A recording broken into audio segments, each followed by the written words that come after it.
আজকের এই মিটিং এর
সম্মানিত শুভেচ্ছা জানাই।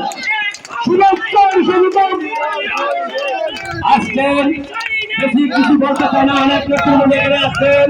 আমি একটা কথা বলতে চাই, এই লেন্দ্রামণি প্রাথমিক উচ্চ বিদ্যালয়ের মাঠে আমরা উপস্থিত হয়েছি যে কোনো একটি কারণে। আমরা অ্যাডভোকেট আর্টিকেল অনুসরণ